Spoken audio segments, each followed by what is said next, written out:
futhi uma ngabe wenza into uzilile uzodlula. Yabo leyo kudlula, cha ngisafisa abadala bangiphendulele yona ngempela. Mina ngathiwa nje ungabe into yenza ushonelwe uyoyenza njalo. Ngavuka ngayokhipha isamba semali ebhenki. Ngitshela ukuthi yabo njengoba kube nesamba ngishonelwe, kushuthi every time engiye ebhenki ngizofica isamba semali. Funa ukwazi ukuthi yini esidlula ngayo, yini esingadluli ngayo. Ngoba okunye kuthiwa siyadlula, okunye asidluli. So uzosichasisela-ke yonke into uma ngabe kukhona umuntu omaziyo olumthintayo lolu daba, sicela umsendele i-link noma ummeme aze naye azobuka azozizwela. If unemibuzo ungakhohlwa ukuthi uzibuzele cause ithuba leli lingandele bani. Kodwa okwamanje ngicela sibe sibingelela sisho ukuthi sibukela sikuphi sisangenisa udokotela wethu. Dokotela, ngicela ungi-unmute-ele i-mic dokotela. I-mic yakho iku-mute. Ngicela bangilungisele i-mic.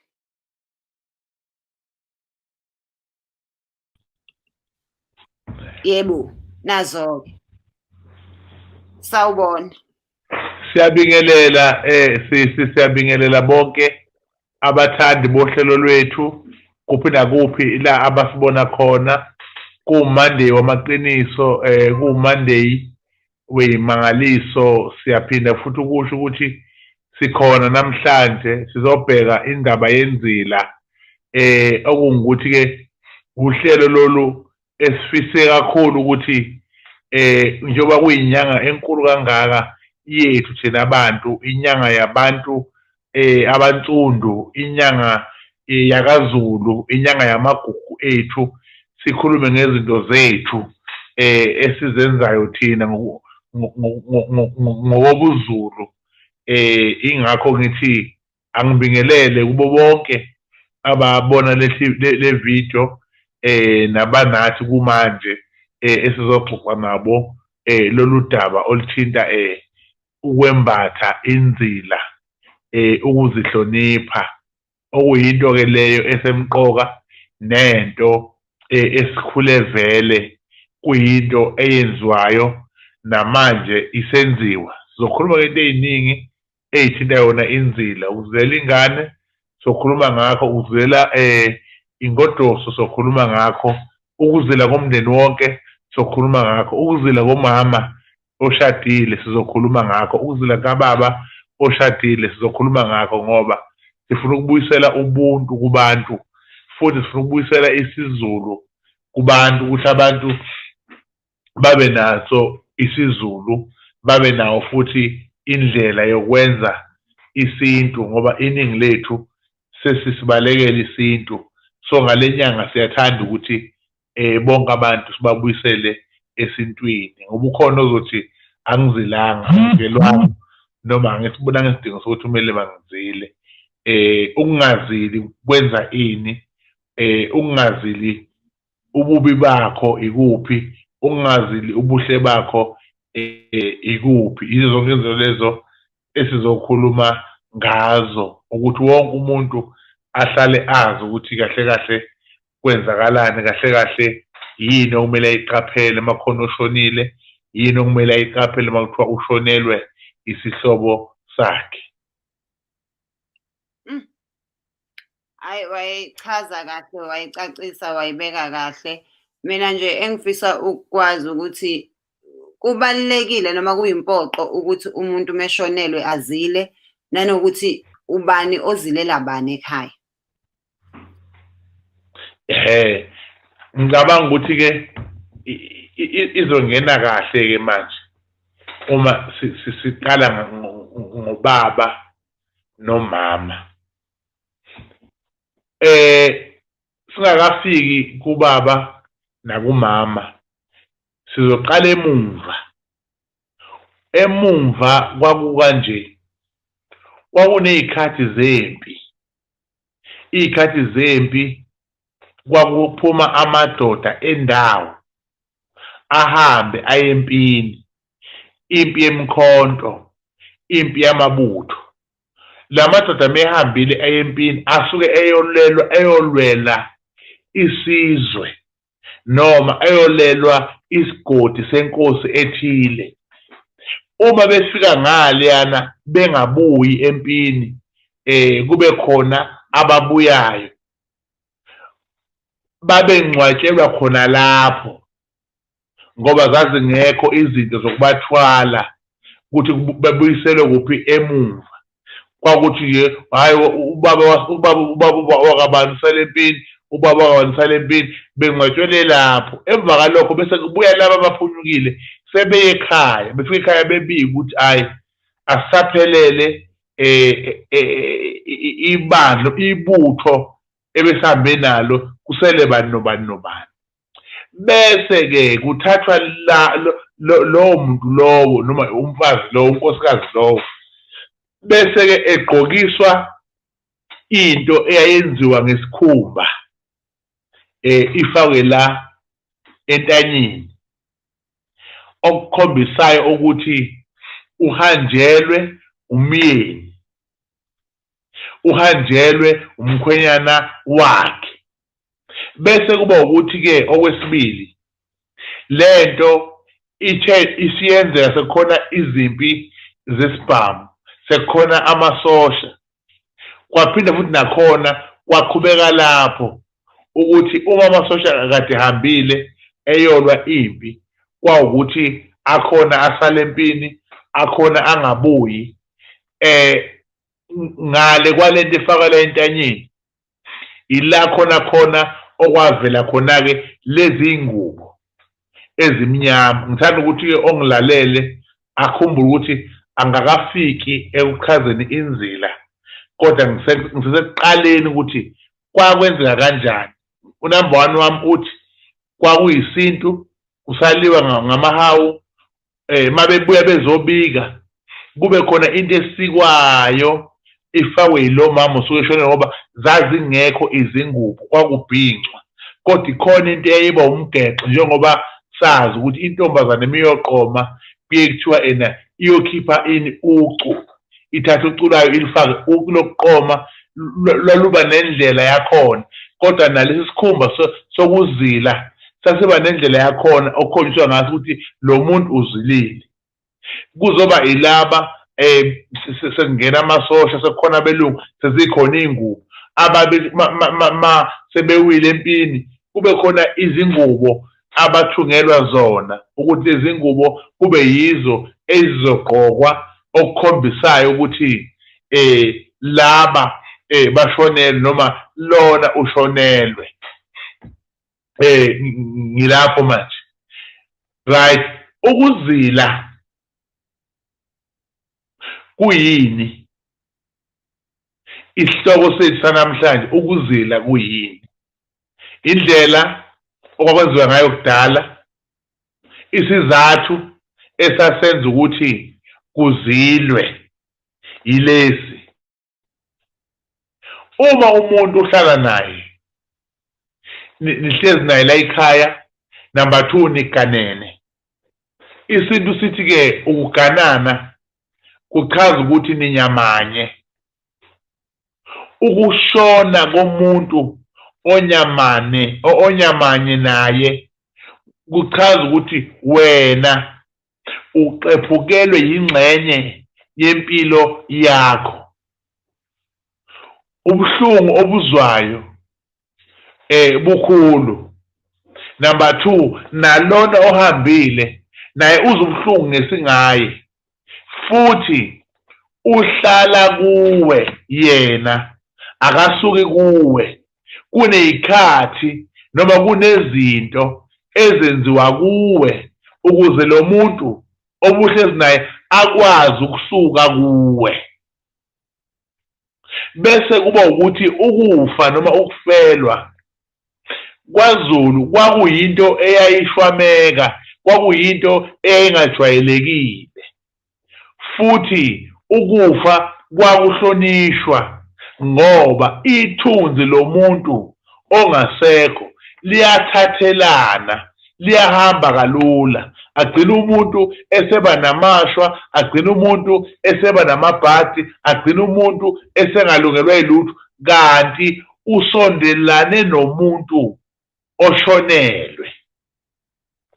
Inzila umsebenzi wayo owokuthi umuntu okuyena nobhekene naleso simo leso angabi nenkinga, nawe oseceleni ungabi nenkinga.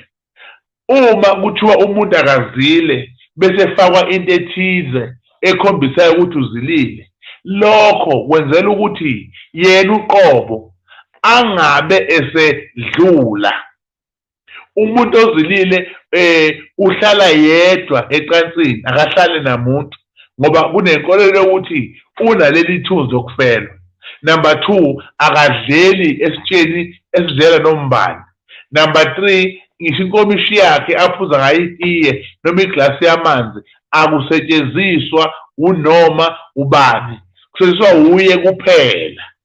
Kuze kushaya iy'nsuku zokuthi uyayikhumula inzila. Umuntu uma kuthiwa uzilile kunezinto ayiqaphelayo ukuzenza. Ukukhuluma, akakhulumi noma kanjani, ngoba umeke wakhuluma walandisa ukukhuluma useyohlala ekhuluma njalo, ngoba lo muntu okuye usemfundise ukukhuluma, egcine manje sekhuluma kanti usesethunzini. Futhi uma umuntu kuthiwa uzilile kunezinto angazenzi. Okokuqala, akagezi emini njengabantu bonke, kodwa ugeza ekuseni kakhulu, abanye bengakavuki. Ageze ey'ntathakusa abantu besalele, kwayona ingubo le ayiwashe ey'ntathakusa abantu benjani besalele. Akufunakala avuke nabanye abantu, okungukuthi uyakugwema ukukhuluma nomuntu wesilisa ngesimo sokuthi uhleli kuleliya thunzi. Okungukuthi njengoba ehleli lapha kulela thunzi nje, nawe futhi mawufika ukhuluma naye ngendlela engenayo inhlonipho, uhlale eduze kwakhe, uphuze inkomishi yakhe, udle naye, lokho wena uyatheleleka. Uthelwa yini? Uthelwa yithunzi lalo muntu, ngoba akekho esimeni sokuthi engakhulumisana nawe noma engaphila njengomuntu ongahanjelwe muntu. So inzila yayenza ukuthi-ke abantu besintu nabantu besizulu bahloniphe lokho, ukuthi njengoba enje asondele kuye, naye futhi njengoba enje akakhulumi noma kanjani nabantu laba bona bangafelwe. Yingakho isintu sithi ubucu obuhle obuhamba ngabubili. Leyo nto leyo ayisho ubucu kuphela, kodwa yayichaza ukuthi uma ungumfelwa noma wahanjelwa unkosikazi noma nalo wahanjelwa indoda, labo bantu labo bayakwazi bona ukuganana, futhi bayakwazi bona ukuqhubeka nokuthandana, ngoba lo vele usenjani akasena mama wamhambela umama wakwakhe, lona akasena ndoda yamhambela indoda yakwakhe, bese bethandana bodwa beganana.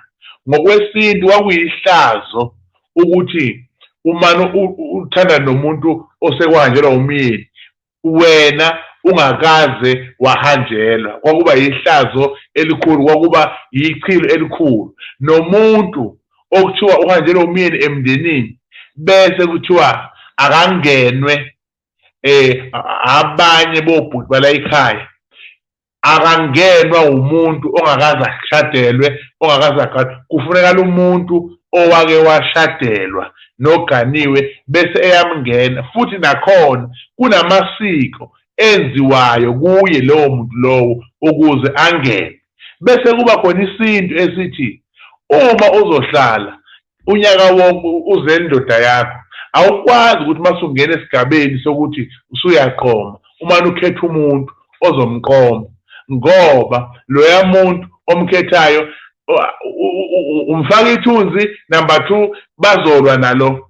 Kuye kuthiwa thola umfelwa omunye noma uthole umuntu okuthiwa uyisilima sendawo noma uwumuntu ophazamisekile ngokwengqondo noma umuntu nje obonakalayo ukuthi impilo yakhe ayisayilapho, udibane naye ngokocansi, kuyima uqala manje usuthola-ke umuntu, kuye kuthiwa lokho ukukhipha ithunzi. Leli thunzi sulifaka kuloya muntu lo vele okuphelile ngempilo yakhe, bese uqala phansi uthole impilo enjani engcono. Nalapho futhi kunamahlambo osukuwasebenzisa okungukuthi la kungena khona inyanga uyethi umuntu hayi mina ngifuna ukuhlangana namuntu okhubazekile ngokomqondo nomuntu onjani njani, sengifuna ukuthola umuthi engizowusebenzisa ungisize ekukhipheni leli thuza lomuntu, bese ziyangena izinyanga lapho ngemithi imlahlankosi zihlanganise zimfakele ageze, bese kuthola imithi enemiganu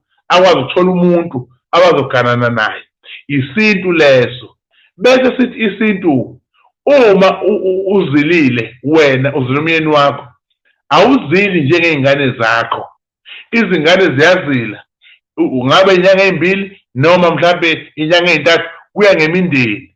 Ziqala kuqala iy'ngane zibeke bese ziyageza kuphele kanjalo, kodwa wena awugezi, ubamba unyaka uqala uze uyophela uma bethi kwakuwunyaka kudala kodwa manje sesibona ku-6 months. Kodwa umuntu oshonelwe umyeni akayibeki inzila mahhala, kufuneka ayibeke ngembuzi aphinde ayibeke ngenkomo, kuthi uyakhunyulwa manje, akhunyulwe bese ekwazi ukuthi impilo yakhe iqhubeke. Uma uzilile ungazihloniphi, udla bubu, udla umile, uhlangana nabantu wenza konke, awuyilimazi wena, ulimaza laba abantu obashaya ngani ngethunzi, noma ithunzi ubashaya ngalo bengeke bezwe ukuthi uyabashaya, kodwa umoya walo muntu ungena kubo. Umoya walo muntu, umuntu ohamba kuthiwa kunomuntu ohamba naye, athi angaze ngifele umuntu ekhaya kaze kushone umuntu, kuthiwa cha kukhona umuntu ohamba naye, yiloya muntu benehla nenyuka naye. Bese bakhona ubungozi bokungayifaki inzilo kade ushonele, uthi hayi ngikholiwe angizili, bese uba nenkinga yokuthi usuyodibana nomuntu ukubona uphelele kanti wena ushonelwe umyeni wakho, awukaze ugeze futhi awenzelwanga amasiko. Bese iyagcina lento isikwakhela ukuthi wena uhlukumeze loya muntu ongazi lutho, uhlukumeze loya mntwana ongazi lutho, okuyinto leyo-ke futhi eyeyiqapheleleke ukuthi abantu abayenze beyazi ukuthi ayikho yinhle. Ukuzila kuye kuthiwa kungcono ukuzila ngenhliziyo kunokuzila ngezingubo. Bese ngithi mina kunzima ukuzila ngenhliziyo ungazilanga ngezingubo, ngoba umuntu ongakwazi kade wakugcina useyakubona la kubona khona, useyakujabulela, useyakhaga, usebamba ithunzi elibi kuwe, akazi. Kanti uma uzozila ngezingubo nangenhliziyo usiza umuntu obengazi ngalesi simo ukuthi kahle kahle kunesimo esinje. Manje uma uvele ungazili, umuntu akazi uyakujabulela, uyakhaga, usuba nenkinga. Kanti kakade kwakuthiwa kulaba bantu abakhulelwa bezilile, kuthiwa kuye kuthathwe isiphika salo muntu ozilile, lo muntu azodibana naye asikhiphe isiphika umfelwa ashaye ngaso indoda, ayibhule ngayo indoda bekwazi ukumbatha. Lokho kwakwenziwa kanjalo kwakuvika isithunzi salo oshonile ukuthi singangeni kulo. Uma umakoti ezombatha nomuntu baze batholisana umntwana efine elinjalo elimnyama, ngesintu kwakuyihlazo elalilikhulu ngale ndlela yokuthi kwakuyinto eyayingakhulumeki, kwakwenziwa amahlawulo nokugeza okuningi, ngoba kufunakala umakoti uma kuthiwa uzilile alinde isikhathi esibekiwe ukuthi-ke uzozila nini. Bese kuba yilento engifuna ukuyicacisa yokuthi amakhosikazi ashadile ayaba nebudlelwane ngaphandle. Thola ukuthi umuntu uzothi lo muntu ngithandane naye engakashadi, baze kwafika isikhathi sokuthi bashade. Lo muntu unomyeni ashade naye kodwa unomuntu ngaphandle. Leyo nto leyo futhi iyalimaza kubantwana. Abanye baze batholisana iy'ngane, lo oshadile azi ukuthi iy'ngane ezakhe, kanti lona uyazi ukuthi iy'ngane akusizona ezakhe, ezalo oseceleni. Iy'ngane zikhule zazi isibongo esiyibiza ezisibizayo, kanti akusisona isibongo sazo zangampela, isibongo sale ndoda iseceleni. Uma le ndoda iseceleni ishona, angeke akwazi umakoti ukuyizilela ngoba ushadela wathelwa ngenyongo la. And lezi ngane uyena owaziyo nale ndoda ukuthi ezikabani. Siyajika lapho umakoti usegqoka izinto ezimnyama ngaphansi, kube ngathi isitayile esithile, kanti yena uyazi ukuthi uzilile. Ayigqoke lezi ngubo ezimnyama, ayigqoke aqala isikhathi sokuthi uyikhumula nini. Ubungozi-ke yena usuke ezilile ezilele umyeni wakhe, kodwa iy'ngane lezi akayizilisile. Inkinga la ikhona ngoba ngeke iy'ngane azenzise le nto yena ayenzile, yenziwa uye kuphela kodwa hhayi iy'ngane. Nalo ahlezi naye futhi umfaka futhi ithunzi lalo ole amzilele ngoba baba ndawonye bona, lo akazi, lo uyazi ngizilile. Bese uthi mhlazana sekuhamba lona-ke iy'ngane-ke seziyazila, seyizilela unjani umuntu o-wrong engabe azimzileli, kodwa yini kufihlelwe ukuthi izimo ey'thile ezenza ukuthi kuze kube njalo. So inzila ukubaluleka kwayo kithi kukhulu ngangokuthi yisiko elingapheli. Uma kushona ingane kwakuzilwa kudala, kushone umfowethu ekhaya kuyazilwa, kushone ugogo kuyazilwa, kweminye imizi kwakuzilwa kuze kugundwe izinwele, okuchaza ukuthi kukhona ithunzi elivelile la ekhaya. Okuyinto-ke leyo engicela uyisho ukuthi ayisenziwa, abantu abasazili. Izathi lezi kuyenzeka kuzilwe ekhaya, ithatha inzila iyobekwa, inzila mayibekwa ibibekwa ethuneni, igqitshwe khona, bese kuba khona abafike beyintshontshe inzila beyisebenza. Bekade kuyisebenza la ekhaya bese nizila usuku nosuku, futhi-ke niyashonela usuku nosuku. Base kuhamba kufika isikhathi sokuthi kwathiwa cha, singasazili manje ngoba kwakuhloliwe kwatholakala ukuthi cha, ukhona umuntu ongangenzile la emndenini kulowo muzi uthize. Abanye mabebona lapha kungazilwanga sebethatha ngegugu lokuthi hhayi nathi singazili, kanti cha, bo labana baney'zathu.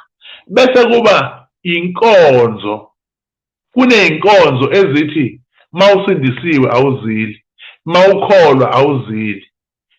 Manje-ke leyo nto leyo ibe yivangeli elingena kubantu bese benza izinto ezi-wrong. Kuthi kushona ubaba wekhaya, kushona umama wekhaya, ubone ukuthi ayikho inhlonipho. Isidumbu kaZulu sasihlonishwa la esikhona khona. So uma umuntu ezoshona noma ezoshonelwa, nithi niyafika lapha nibona uyena oseqala amaculo uphansi phezulu, hawu kahleni bo, hhayi asinankinga nokufa, uJesu wakunqoba ukufa, ini chabo. Usuyaphuma-ke manje esandleni ngoba uJesu impela wakunqoba ukufa, kodwa akaze egxumagxume naye, wayethola ubunzima, ethola umqhele kameva, wayekhala iy'nyembezi ethi lamasabathane Thixo wami ungishiyelani.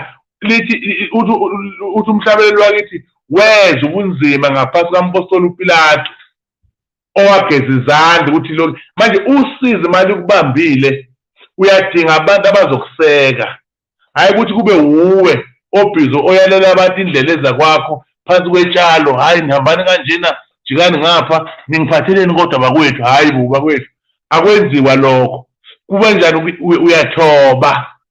Angikhulumi ngalabantu othezilile nali ibhodlela likagologo lapha ngaphansi kwelokhuzana kwengubo ulokhu ethi nje qhabu lapha ngaphansi ubuyisa amandla, abanye amasavana lapha ngaphansi ubuyisa amandla, ukwedlula konke lokho kuyathothwa.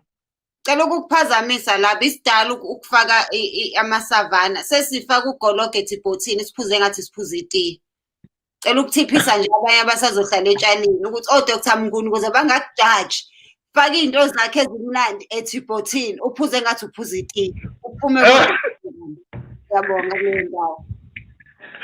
Nalo-ke ithibhoti bakwethu lelo thibhoti lelo ngokwesintu alifuneki, kuyazothwa kungathi kushoniwe ekhaya uwe loyana nabangani bakho sebegcwele la sebezokhipha amakhemisheke, kushoniwe la ekhaya kuyaphuzwa lapha kuyasonda lapha kulindelwe kuyaphuzwa. Yonke lento le iyadlulisa yenza ukuthi lelo khaya lidlule nani nidlule.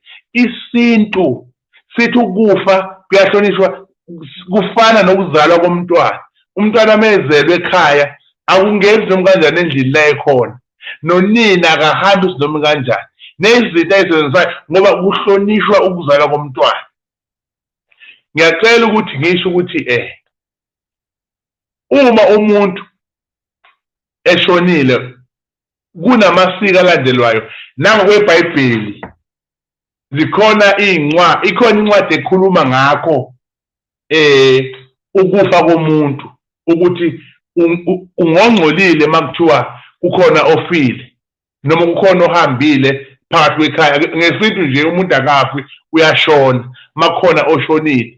iBhayibheli lihlukene kabili iBhayibheli, khona iTestament elisha khona iTestament elidala. NgokweTestament elidala ikhona incwadi ekhuluma ngakho ukuthi uma umuntu eshonile yini elandelekayo. Engikhona ukuthi engayibheka usisilapha noma sivezele sibone ngoba sifuna wonke umuntu ahambe enomqondo ophelele kulento esikhuluma ngayo. Ngizobafundela bazalwane incwadi yanamhlanje Numero 19 uverse 14 ifundeka kanjena. Nanku umthetho: uma umuntu efela etendeni, yilowo nalowo ongena etendeni nalowo osetendeni uyakuba ngongcolile izinsuku eziyisikhombisa. Amen bazalwane. Kuba namanzi abekwa ngaphandle uma kuthiwa kushoniwe, kuthiwe abantu abadlule ngasekhaya. Uma bedlula ngasekhaya abantu kusuke kwenzela ukuthi beyothola ukuhlambuluka, ngoba lento yomuntu oshonile ayipheleli kuye yedwa kodwa iphelela nakuwo osuke ukhona lapho. Akusiyena owakini kodwa iyaphelela ukuba khona kwakho nje etendeni uyanqola insuku ezisikhombisa.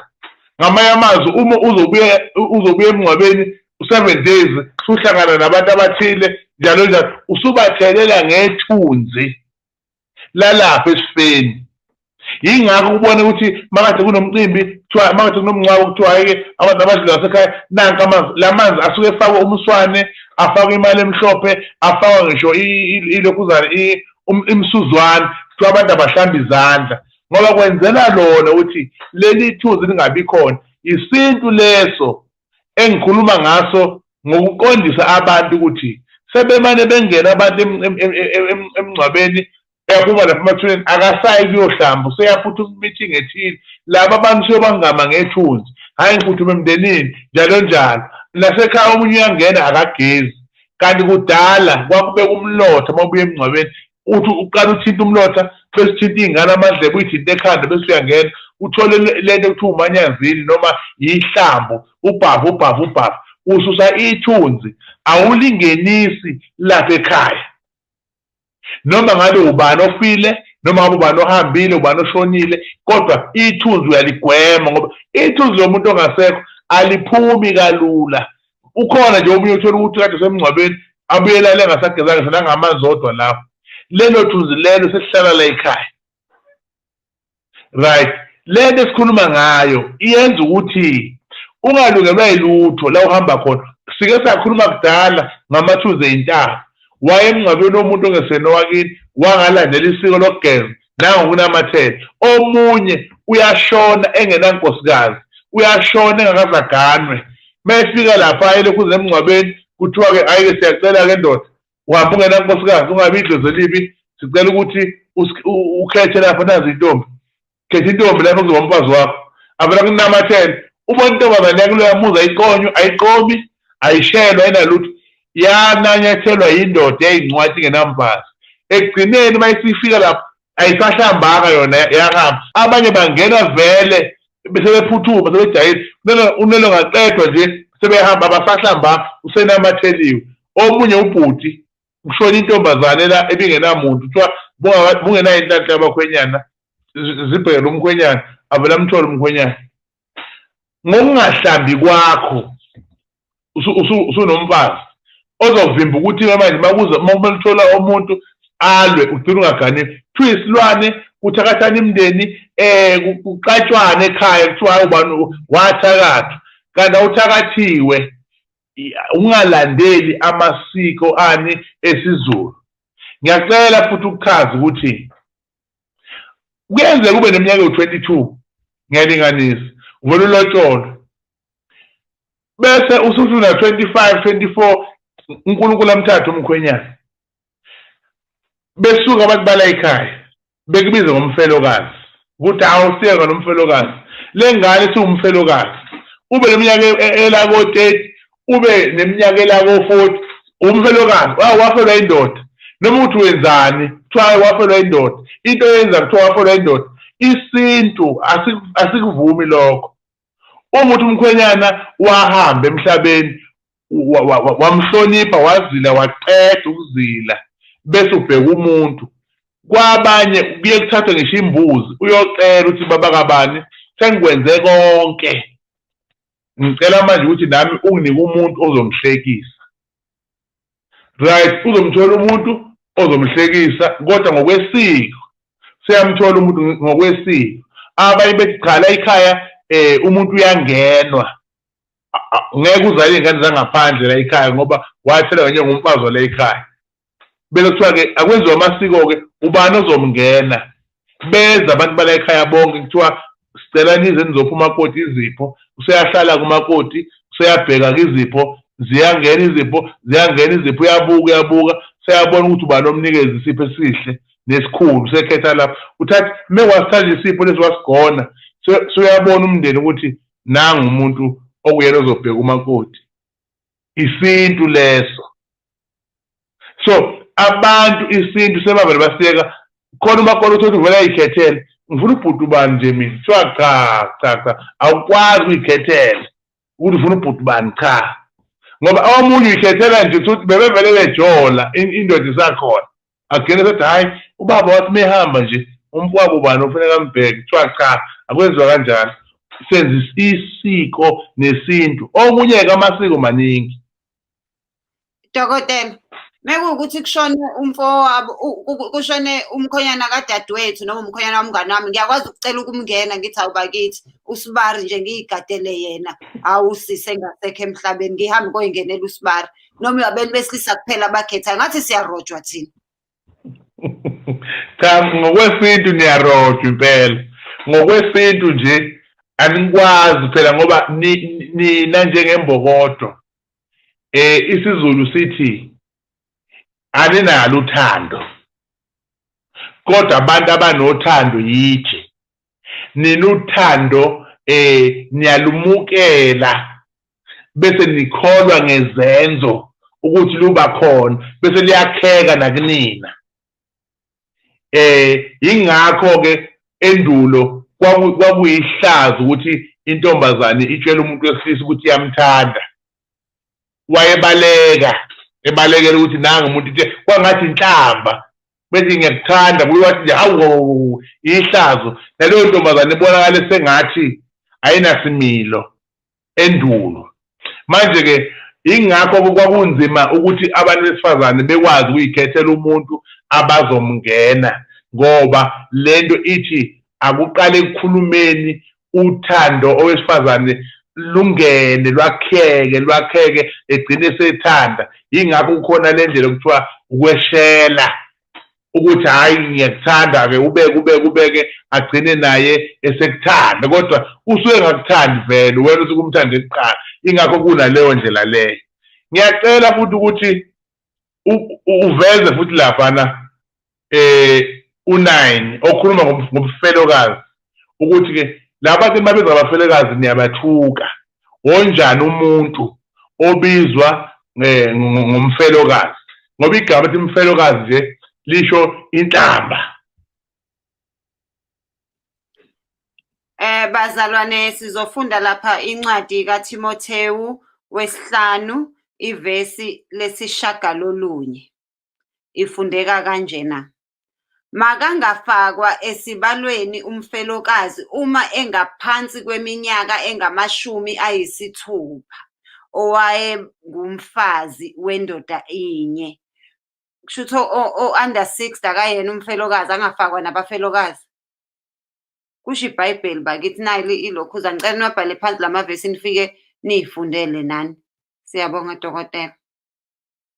Sike sizama manje ukubuyisa isintu nokubuyisa ukuthi lento yeBhayibheli zikhona izinto zamangisi, kodwa futhi zikhona izinto zethu thina abantu eyikhona lapha eBhayibhelini. Okuchaza ukuthi-ke uma umuntu ezoshonelwa umyeni engekho eminyakeni ewu-60, anikwazi ukumbiza ngomfelokazi. Nhlobo akasiyena umfelokazi womuntu lowo. Uma umbiza ngomfelokazi uyamthuka, ngoba baningi abantu asebabiza abantu ngabafelokazi ababiza ngey'nto ey'ningi, kodwa isiZulu asisho njalo, nangenkolo futhi ayisho njalo. Okushiwo inkolo ukuhlonipha, okushiwo isiZulu ukuhlonipha, okushiwo isiZulu ukuthi ithunzi lalo ohambile lingatheleleleki lande libhubhise ini umhlaba. Abantu bonke bebe namashwa, abantu bebe namabhadi ngoba abahloniphanga. Kuqala kwakuthi uma kuzobonakala imoto ethwele umzimba womuntu idlula, iy'ngane zayibamba iy'nwele ukukhombisa ukuthi nje inzima lento eyenzekala, ngoba ukufa kwakuyivela kancane kudala, hhayi manje ngoba sekukuningi, kodwa nje kwakuyivela kancane. So ngiyacela ukuma lapho ukuze uma kukhona imibuzo noma kukhona obuzayo simcacisele. Sengihlala phansi, abantu besilisa ibona impela abangazini, abantu besilisa bafuna ukuzila, futhi abantu besilisa ibona abayirobhayo lento yokuzila. Ufike ashonelwe unkosikazi ayifake indangula, kodwa ubhizi usenabanye aqhubeka nabo ngapha eceleni, akahlali azile. Ukuzila kukodwa kuyafana, akushiwo ukuthi uma ungowesilisa kufanele ungazili, akuzile owesifazane kuphela. Abesilisa uzila namhlanje, kusasa akasazilanga, nayo indwangu yakhe, kodwa ubhizi ney'ntombi, nayo indwangu yakhe ubhizi nomama, nayo indwangu la ubhizi. Labo mama labo ubathelela amathunzi, ubafaka amathunzi amnyama, ngoba phela akazothini, uyazotha, ugcine sedlula. Laba abantu abangobaba abahanjelwa omama bengazili, yibo laba abahubhana ney'ngane zabo, abanye bayayidlwengula iy'ngane zabo, gcine bedlula iy'ngane zabo ngoba abahloniphanga kushoniwe. Amadoda yiwona impela ngampela angafuni ukulandela umthetho wesintu wokuthi yini ukuzila. Ukuzila ngisho kuthiwa ngesikholwa ubamba i-fasting, awusondelani nalutho, usuke uhleli noNkulunkulu, uthi inkosi nakho engicelayo, Nkosi kunje. Nokuzila kokushonelwa umuntu usho ukuthi inkosi ngibhekene nesimo sokuhanjelwa umuntu, ngizophila kanjani? Usuke ukuleso simo leso awukwazi ukuthi ube uvanzi, ugcine usuthelela abanye abantu, nawe ugcine usudlula. kuthiwa hawu lona wahlabelela eshoniwe, kuthi noma ungonakale lutho uzwakala usuhlabelele, ungonakale uzwakala usuhleka, wenza izinto ongaba uzenzi ngoba wazenza ngesikhathi esinjani esirong. Cela ukuma mayikhona imibuzo ingene. Kushuthi nami u-YouTube ngawenza kuziliwe, yikho ngingasawuyeki nje ngangena ku-YouTube ukufiwa. Yazi kufanele ngize lapho uzongigeza ungikhiphe ithunzi la YouTube ngoba ngiyabona ukuthi sengadlula ngawo. Bese dokotela kube nemisebenzi esiyenzayo, uthola ukuthi kugqoka i-uniform noma umsebenzi ofanele uwenze ongahambisani nokuthi into ongabe uyayenza uma ngabe uzilile. For example, onesi ngeke uhambe nenzila uye emsebenzini, kuzofanele ugqoke i-uniform. For example, umama wala ekhaya usesele yedwa akasekho ubaba, kufanele aphindele emsebenzini, uyisebenzele e-supermarket, kufanele asebenze laphana ethilini ukuthi umuntu wesilisa umuntu wesifazane odlulayo kufanele abasize, kufanele asmile. Senza njani kulezo zimo? Noma kuwukuthi-ke asenze nje i-example yokugcina ukuthi mhlampe umama la ekhaya ubevele ey'philisa ngokudayisa umzimba nangokuba eshonile. Umama uzilile kodwa kusafanele udayise umzimba wakhe ngoba phela iy'ngane ngezidla. Senze njani kuleyo nto yemsebenzi? Ngiyabonga. Kunzima lapho ngokwesimo somsebenzi kunzima kakhulu, ngeke ngempela ngiqambe amanga. Umuntu mesebenza ngaleso simo leso usuke senkingeni yokuthi kufunakala enze le ndlela yokuzila ngenhliziyo, kodwa isimo sakhe uyazi ukuthi ma usebenza ngabantu, ake ngithi njengoba kusebenza ngabantu ngihleka noma ngathanda ukuhleka ngoba ngisengenzela abantu laba beze kumina ukuthi babone ukuthi nginjani. Ngisho esontweni noma kuthiwa ngabe ngiphatheka kabi endlini, mase esontweni kufanele ngihleke kuze abazali bengaboni ukuthi nginenkinga. So-ke leyo nto ishoyo iyafana kakhulu nalokho engikulinganisayo. Kuba kuhlungu-ke kulowo ngoba umsebenzi uyamphoqa kodwa isimo sesingamphoqi. Yikho-ke kufunakala ukuthi abe nomuthi ahleze egeza ngawo mebuya emsebenzini noma eyakhona, ukulwela ithunzi lakhe lingasabalali nelokubamba ubuyena nesimilo sakhe ngoba isithunzi siyaphela nje isithunzi. Kunabantu nje abadala uthola ukuthi bashawa iy'ngane ey'ncane kanti eselwa beseshawa ini wedlula. So kubalulekile ukuhlonipheka nokuthola izinto ey'thile ezokulekelela ukukhalima leso simo ngoba umsebenzi lo osukuwenza uphoqelekile ukuthi uye kuwona. Uke wabeka udaba lalo ukuthi fanele ubambe noma uhlanya kube khona umuntu ozolala naye ongeke uphinde ulale naye ukuze ukhiphe ibhadi lokuthi ushonelwe umyeni. Nabantu besilisa bayakwenza lokho ukuthi meshonelwe unkosikazi ayitholele intombazane, mhlawumbe wena uthole uyitshela ukuthi uthole iblesser eklabhini kanti uzokhipha ngawo ibhadi. Cha, kuyenziwa lokho nje, lokho kuyenziwa nabesilisa bayakwenza. Inkinga ngabona benzi koyedwa, afuna ukwenza enqwabeni kanti wenza koyi-one umuntu, hhayi uhambe ubhabhaba. Funa ukwenze koyedwa bese-ke uya kulona-ke ngoba uma uzomkhetha okahle ukuthi-ke nango ozokwenza kuyena bese uthi hhayi usuyahlala khona, awusalokhuzana, awusasuki noma nangu akulungi lolo thando lolo lusheshe liphele. Ingakho kubalulekile ufike ngani. Abanye-ke uthe vele ekukhulele ngoba usuke kade ahlala avele afika lapha esimeni vele semkhulelise bese banenkinga ukuthi manje lezi y'ngane uzozenza njani. Omunye agcine seqhubeka nayo lo muntu wakhe lo ukuthi ngeke ngisamyeka phela sesiney'ngane, kodwa ngesimo sokuthi kusuke ekhipha ishwa uthando lwabo alubi khona. Liyaphela ngoba kusuke kungashelweni kodwa kusuke kube kwenziwa indlela ethile ukuthi kudibaneke. So abesilisa bayakwenza nabesifazane bayakwenza. So guys, let us be careful. Singayitshela ukuthi senze isilungu senza ama-one night stand kanti siyoyilandela amabhadi, sibone izinto ezenziwa abanye abantu nathi siy'tshela ukuthi hhayi ngiseyintweni mina ngiyi-booty call, ngiyi-one night stand, ngifuna nje ukuya lapha eklabhini ngiyovuka nomuntu oyedwa kanti usuyovuka nebhadi. Bayakwenza-ke kakhulu nababuye emajele, kodwa-ke that's a topic for another day. Engabe kwenzekani-ke mekuwukuthi uthi uhlanya lwakho lwamane lwakwenza kamnandi waluthanda, ngasekhaya nje kwakukhona umama ekwakuthiwa uMamiya, wazwisa uhlanya naye. Wayethi uma edlula nje lutho uhlanya, ngabonga wemami, into wangizwisa yona. Meke wahlangana nalo ngisho kusestobhini ngisho kuphi hayi ngabonga wemami, into wangizwisa yona. Kodwa-ke asazi sasingekho, sasesicabangela nje ukuthi angabe umami uyawalizwisana uhlanya. Lalilede limbona lummoyizele. Luthi hawu ngabonga wemami, hey into wangizwisa yona. Hayi nigadeke ney'nhlanya niyizwisa, ungazwisa uhlanya sazophinda ulibona. Ngicela ukungena embuzweni. uThembi Mncube la unombuzo engiwuthanda kakhulu. Uthi umbuzo, mawadivosa kubaluleke ngani ngoba nisuke seniqhelelene? Asike sithi nje yes ngashada ngenyongo.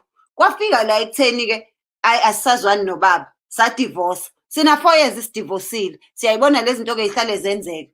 Umuntu uthola ukuthi ubaba ubesey'hlalela nenye intombi yakhe noma ubesey'hlalela nomfazi wakhe wephepha, kuthiwe kuyolandwa umfazi wakhe wala ekhaya, umfazi wakhe wenyongo, usuzohlala etshalini. Uthola ukuthi nawe usuwayiqomela, waze wazala ingane kwenye indawo, naye ubese ayitholele omunye umuntu, kuthiwe kodwa umfazi wakhe umfazi owaziwe edlozini kufanele ubuye uzohlala kumantrasi, kufanele ubuye uzozila. Usuke uziliselani uma ukuthi usuwadivosa? Ngiyabonga kuleyo ndawo.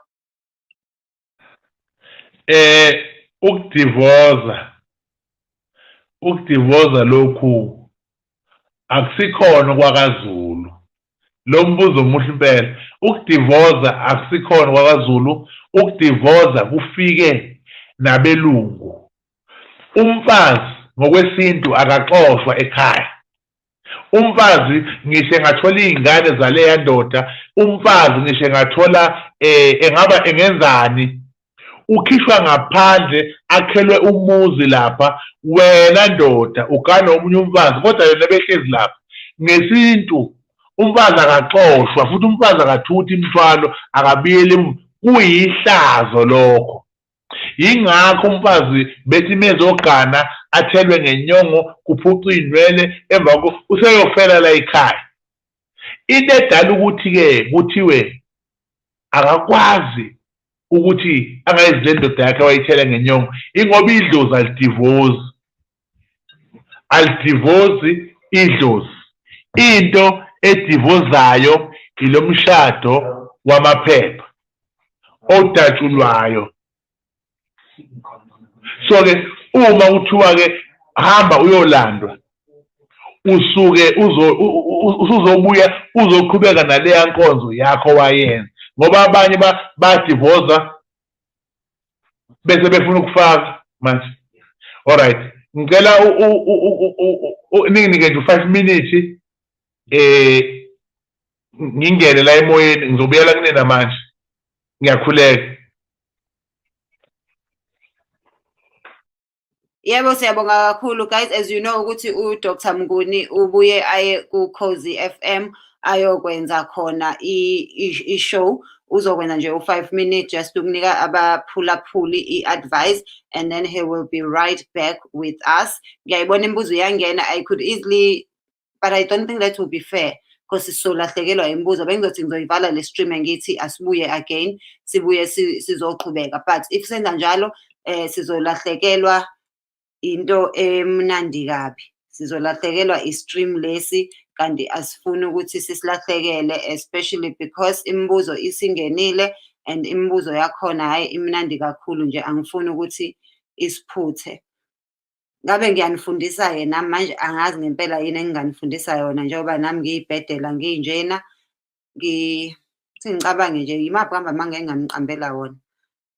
Abafuna ukuyophuza amanzi ngicela bayophuza amanzi, abafuna ukuyochama bahambe bayokwenza umgo out, abafuna ukusenda i-link, please do send the link to other people. If you have not subscribed, sicela uthathe leli thuba ukuthi usubscribe.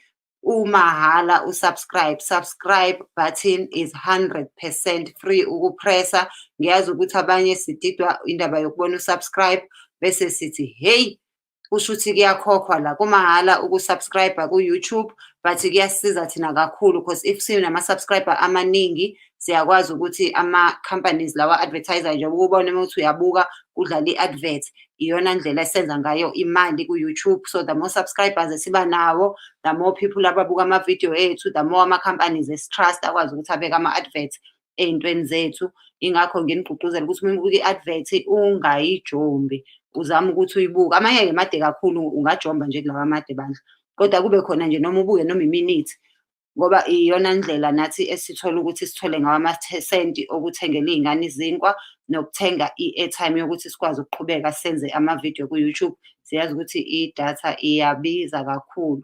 So if you have not subscribed, siyacela subscribe. Nginama-channel awu-2, iThenjiwe TV kuyiyona esikuyona njengamanje, noThenjiwe Comedy lapho engenza khona ama-comedy videos. So please ni-subscribe and support other South African YouTube content creators, because kubalulekile ukuthi sizakhele ama-platforms ethu. And into emnandi ngo-YouTube ukuthi siziphethe, asiphethwe umlungu ozothi singakhulumi ngalokhu, singakhulumi ngalokhu. Akukho la esisaba khona ukuthi hey, mase ngikhulume ngale topic ngizoxoshwa. Nanokuthi isikhathi akufani noma usuke uya ko-TV uyonikwa o-2 minutes, kuthiwe hhayi ungakhuluma, kodwa unikwa nje u-2 minutes kuphela.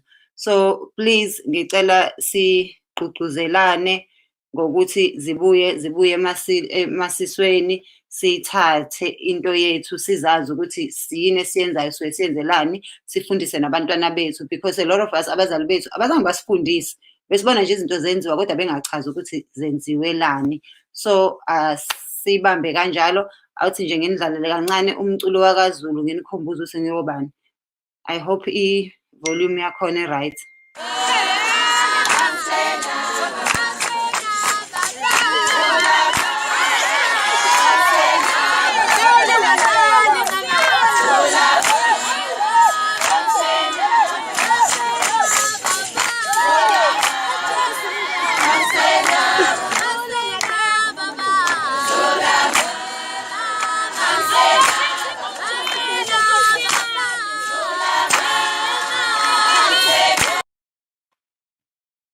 Yezwa, hhayi-ke kumnandi kaZulu, kuyagiywa kaZulu, sangabe ngoma thina. We are the ngoma people. Ingoma kukhona into eyenzayo. Ingakho nje namasonto ethu bahlale bebuza abelungu, ithi mina ayabhora vele amasontweni, abhora amasonto abelungu. Thina kumnandi ngoba kuyaculwa, kube mnandi, kushumayelwa. Uthi nginidlalele ividiyo yami uNguni ukuthi uma ngabe seqola abantu bakhe sefuna imali wenza njani. Cha, uthi umuntu omdala engathi ungayisimo njalo somuntu ohamba ethule isimo sesimfonyo esizoba nokuyelo ngapha, sibe nokuhlasa sibhakabhaka ngapha, bese siba nesimo sesiphambano esinqamula phansi kwekhala sisodabula emlonyeni uqobo, sibe nesimo sey'nkanye ezingapha ey'hlathini. Ngithi uma ngibuza ukuthi kwenze njani, nathi kufanele phela kube umuntu othanda ukungahlali ekhaya, engathi ngawo umuntu ohamba athole lesi sifonyo, sizosebenza njengesimo sephemithi, usahamba njalo unqamula phakathi kwamaphoyisa, unqamula phakathi kwamasosha angakuboni. Ngisho isimo secorona uqobo siyokuzwa ngendaba, uthi yebo Nkosi yezulu.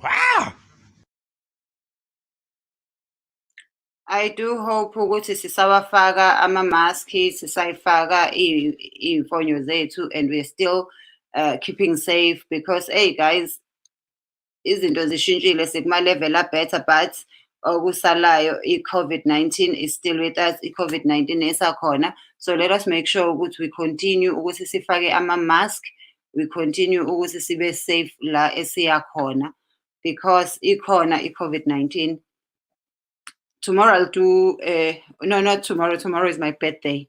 Tomorrow I'll do a live video to celebrate my birthday, but I won't be doing a topic. But I want to talk about why I am not coming back home anytime soon, because as much as ama-borders evuliwe, a lot of people do not understand the restrictions that are still on. Abantu bacanga ukuthi makuthiwa ama-border avuliwe, asevuliwe nje, hhayi-ke sesingasukuma sihambe. Hayi, kungcono ngisho ukuphuma ejele kunento senziwe yona. But then we understand, because isimo esikusona isimo sokugula, isimo se-COVID-19. Cela-ke ningakhohlwa ukuqhubeka nibuze imibuzo. uDr. Mnguni will be joining us very soon azosichazela. For those of you abavela ey'ndaweni mhlambe ey'ngazi ukuthi yini inzilo, nalaba abasindisiwe, masikhuluma ngenzilo sikhuluma nansi, this is the proper one. I couldn't find a picture enenzila. This is the proper one. Jwayele ukuba black or blue. I've seen green as well. Bayigqoke, but I still think it's very unfair ukuthi igqokwe abantu besifazane. Abesilisa nabo they must go through the same thing. Oh, here is nayo inzila. And mina all my life I never believed kwinto yenzila. Not ngiyabelieve ukuzila ngenhliziyo. And I like how Dr. Mnguni is now explaining it. Because for me, it became just a fashion facade. It became just into abelungu. And with the history that I've learned, that I know, lo black esesugqoka wafika no Queen Victoria nje. Ngoba yena eshonelwe indoda yakhe siyasazi sonke isitori sa Queen Victoria ukuthi wazila for 40 years. Indoda yakhe yashona wagqoka ublack wazi wafa. Noma eyiqomela ke emaceleni akona kokwethu lokho. So kwathi makushona yena saforcwa nje ukuthi sizile sigqoka black, but then ke we adopt ama-fashions from other cultures. But indlela asechaze ngayo uMnguni isenza sibone ukuthi ya hayi ukuthi kusuke kuzile ingubo kuphela, kusuke kuzile inhliziyo, nanokuthi kuyakusiza ngempela nje bese sahlala emadolobheni nje asazani. Akufani nokuhlala emakhaya la isaziyo khona ukuthi hayi ingane yakabani lena kabani kushoniwe. Emadolobheni umuntu akazi ukuthi wena what are you going through. So yeah, kuyasiza ukuthi sizazi lezi zinto, siwazi ama-answers ukuthi sikwenzelani, ngoba akusiza ukuthi sikwenze kodwa singazi ukuthi sikwenzelani. My passion nje mina is to find out as much as I can about my culture and to promote my culture and defend my culture umhlabeni wonke.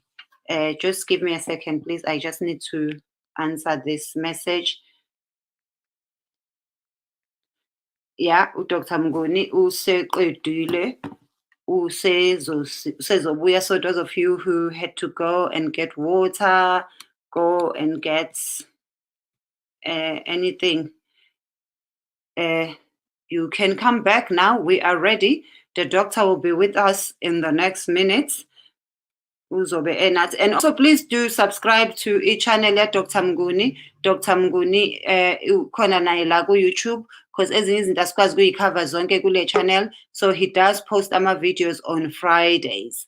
Please do subscribe to his channel yakhe. He has quite a lot of videos already azokufundisa ngey'nto ey'ningi, and because akuwona ama-live awabi made kangaka, uthola ukuthi 10 minutes 15 minutes, it's like condensed. It's ayasiza kakhulu. So please, I encourage you ukuthi ni subscribe. And again,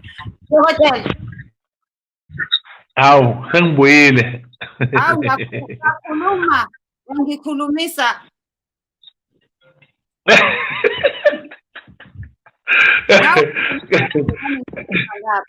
Sengize ngoma. Yeah. That's better. Yeah, asiqhubeke ngimane ngiphindele kuwona lo mbuzo ebese kuwona bese suqedile kambe ku-addressa, noma sisale sesithi nje just to wrap it up lo ebese kuwona ukuthi umuntu odivorceile usuke eziliselwani ngoba usuke seqhelelene nomuntu wakhe. Ngiyabonga. Yeah, bese sihlukane kabi. Ngiyaxolisa futhi kubafowethu ukuthi ngisheshe ngiphume. Isikhathi salapha u20 past. So kube nenguquko ke basebenza senzeni u5 past.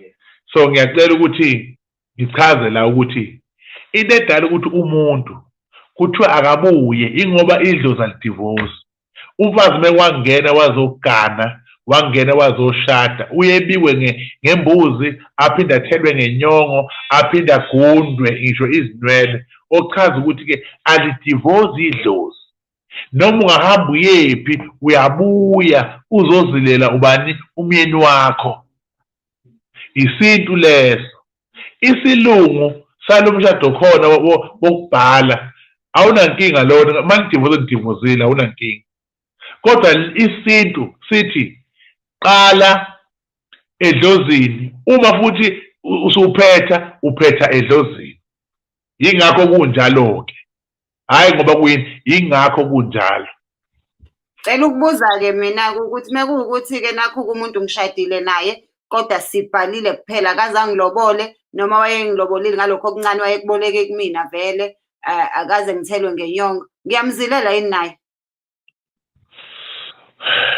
Uma nje nake nabhala nahlanganisa abantu nasho ukuthi niyashada uyamzilela, bayakuzilisa bakubo ngoba imfihlo yokuthi imali itholakale kanjani uma nje abakini kukhona bakuthola ngoba ngisho ingoduso kwezinye iy'ndawo uyaziliswa ingoduso kushiyana ini igodi.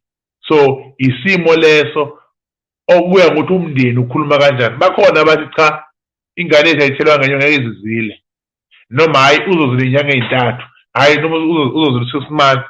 Kuya ngokuthi imindeni ikhulumisana kanjani, kodwa kwezinye iy'ndawo uyazila, kwezinye iy'ndawo awuzili.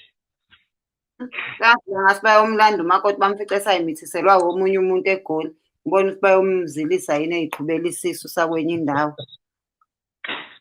Madoda wona wazile thina fanele zile ngoba kuyadlalwa ngathi.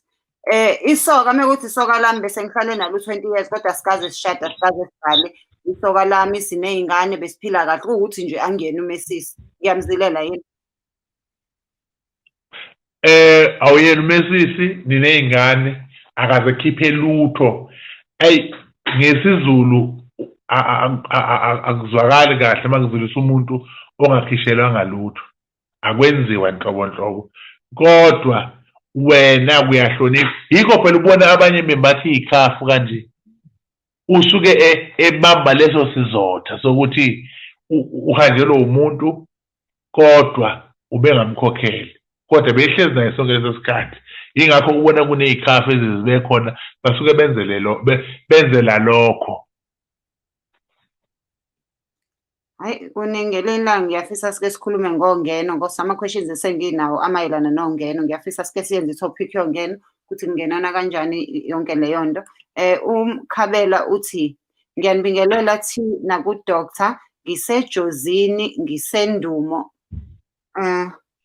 sagqoka inzila yabantu bonke basekhaya, ubaba, umkhulu, ugogo, ubaba omncane, u-anti, bonke labantu asizazi zayaphi izinzila zabo because umuntu nomuntu ubezikhumulela nje. Akwenziwa-ke lokho,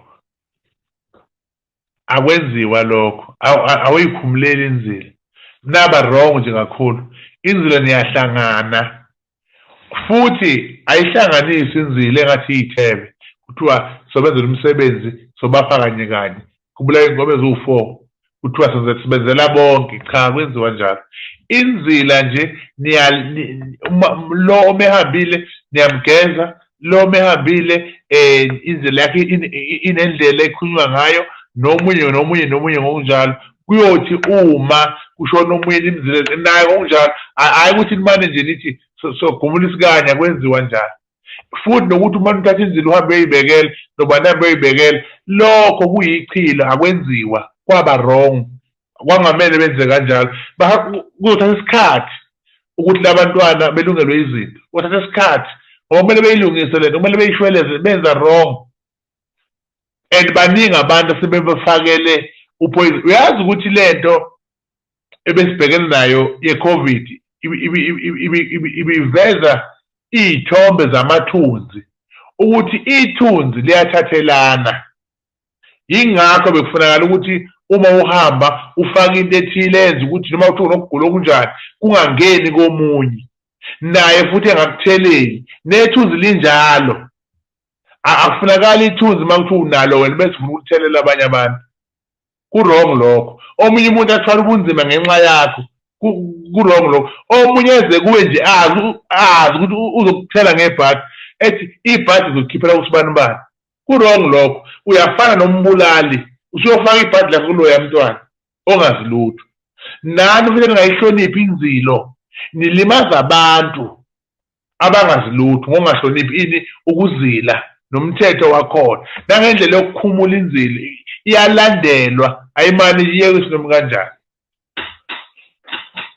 Nango-ke umngani wami noma usaziwayo usezilile, uzile ngengubo kanokusho, ayiseyinhle ingubo, ngiyabona ukuthi hheyi cha yayinhle ingubo ngeke ngivume nje le ngubo ukuthi iyoshiswa, ngingakwazi ukucela ukuthi angiphe yona mase ikhulumula? Ungacela ukuthi akuphe yona bese ikhumula kodwa ukupha ishwa. Yingakho ingubo lezi osuke uyitholile kade uzile ngazo ziyagqitshwa nazo, ziyashiswa nazo ngoba ziwumkhokha. Manje wena mawusuyicela usuthatha leya mkhokha uzofaka kuwe. Yingakho phela uthola umuntu uzontshontsha impahla angayazi ayigqoke kanti impahla yomuntu owayeyigqoke ngenzile ethize noma owayezilela umuntu othile, kube ziyimpahla lezi ey'gqoka abantu besifazane zangaphansi. Umuntu uyasebenza laphana India seliyayiqoka liyayiqoka iwashing liyamupha, kanti belizilile ngalezi zinto. Uyayithatha lo muntu uyayibhola akazi phela. Ku-wrong konke lokho. Ngathi ngifunde into ebengiyicabanga ekhanda ngoba iyona bengizoyibuza lokho kwesibili ukuthi iqiniso yini ukuthi amaNdiya asidayisela izingubo noma asiphe izingubo lezi kulokuthiwa ama-second hand, ama-charity shop noma kuthiwa Velphana bandla leliyandiya. Uhlale nendiya ongalazi likuphe uplastic omnyama ogcwele iy'ngubo uthathe ugqoke, kanti iy'ngubo zomuntu oshonile noma iy'ngubo abezile ngazo. Kungabe kuyiqiniso lokho? Nanokuthi si-avoid-a kanjani iy'nto ey'njalo ngoba phela siyayihluphekela siyathenga emasekenini. Uma ngithenga esekenini ngisuke ngingazi ukuthi lezo y'mpahla zivelaphi. Ungabe mhlambe kukhona izinto engingazenza ukuze just in case le y'mpahla engiyithenga emasekenini noma engiyiphiwa amaNdiya zinomkhokha kuyimpahla ebekuyimpahla zomuntu oshonile noma bekuyimpahla zenzile? Ngoba usiko lamaNdiya-ke guys alivumi ukuthi balahle. That's why ngisho ukudla okubolile uncamela ukunika wena bese uba namahloni uthi hayi ngizokuthatha ngizokutshinga vele. Uwena usuthatha leli shwa-ke kokuthi uyokutshinga because bona abatshingi, unika umuntu. So we must be careful, we must be able to say no. Mase bakupha le zinto uthi abeyiphuma emsamo yabo bakupha lo ko-Brianna sebebolile after udiwa lwabo uthi nje no thank you angikufuni nami, because yena usuke kuphi usukazi vele uzokutshinga kodwa uwena osuthathe isono sokutshinga. Asiphindele ey'ngubeni zokuzila. Ngenze njani uma ngabe uthi ngigqokele iy'ngubo zasemasekenini angazi noma bekozo umuntu oshonile, angazi noma bekwe ezokuzila. Ikhona into engingayenza mhlampe ukuthi ngiy'klenze lezo y'ngubo. Ngiyabonga. Kahle kahle kukhona into okuthiwa inyongo, kodwa-ke uma sikhuluma ngenyongo abanye abantu bazobona engathi sibabuyisela emumva ngoba sinayo inkinga kulolu lwethu uhlelo lwethu lwangomsombuluko mhlawumbe nalwangolesibili. Bakhona abantu abakhala ngokuthi hhayi uhlelo lwesintu hhayi lusibuyisele emuva, thina sifuna izinto ey'sheshayo thina sifuna impilo ende hhayi impilo esheshayo.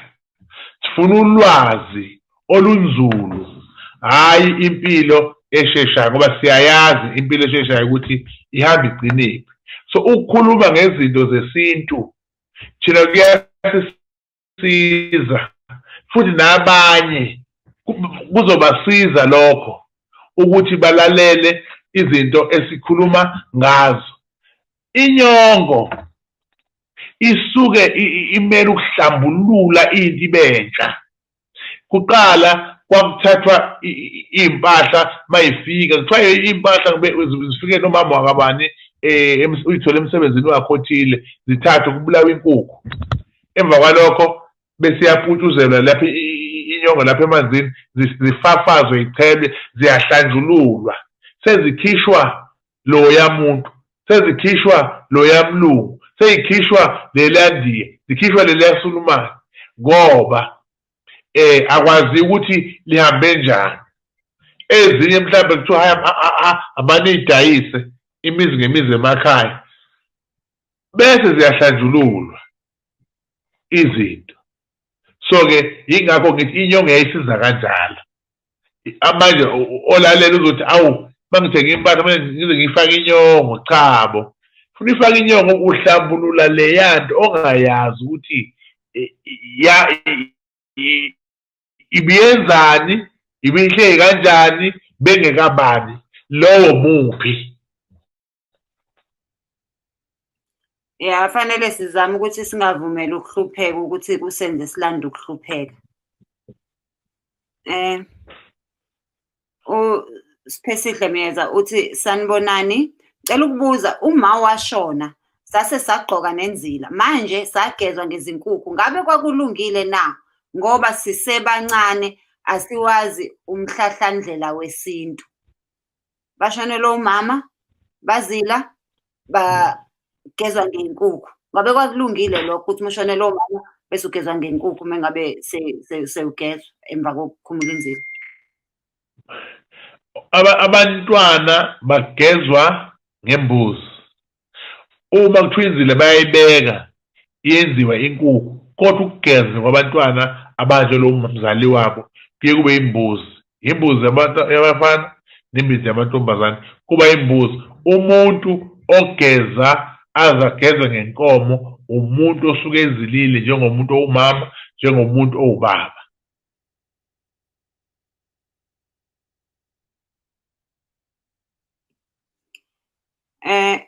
U-Angel uthi ingoduso eshonelwe yisoka ebelisalobola yenze njani kubo igezwa kanjani mengabe ushonelwe isoka ebelisalobola ake sithi nje noma-ke umuntu obuthandana naye ngoba phela manje asisalindi ukuthi size sishade before sihlangane ngokocansi mewukuthi umuntu ngisho kuthiwa ubuyi-girlfriend noma ubuyingoduso ugezwa kini noma ugezwa kasoka nanokuthi kwenziwa njani. Ngiyabonga kuleyo ndawo. Ukugeza kwengoduso kukabili. Iyahamba iyogeza emfuleni ngosuku lomngcwabo. Usuku lomngcwabo uma ingoduso kungcwatshwa umyeni wayo akufunakali ibone eyongena emgodini ibone noma esegcitshwa.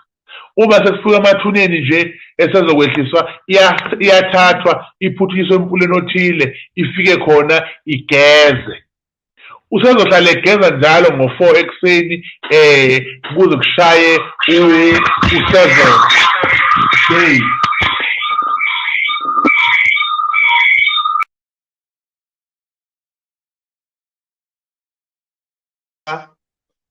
Njalo ekuseni kuze kushaye iy'nsuku eziwu-7 njalo ekuseni hlale egeza. Uma umfula useduze kuhlale emfuleni njalo ekuseni. Uma umfula ungekho ugeza la ekhaya. Bese abasemzini la ebeyingoduso khona bekhipha impahla yokumgeza. Kuphinde kuthi abasemzini la abeyingoduso khona babeqeda ukumgeza sefuneka abakubo bamthathe futhi nakhona beyomgeza. Yilo ongena endaweni yokuhlonipha ngesikhafu, yilo ongena endaweni yokuhlonipha ngendlela agqoka ngayo. Mhlawumbe omunye ugqoka aze afake into, ehlise isikhafu la. Kuya ngokuthi kwenzeka kanjani ngoba amasiko awafani noma izindlela azifani kodwa ugezwa kabili.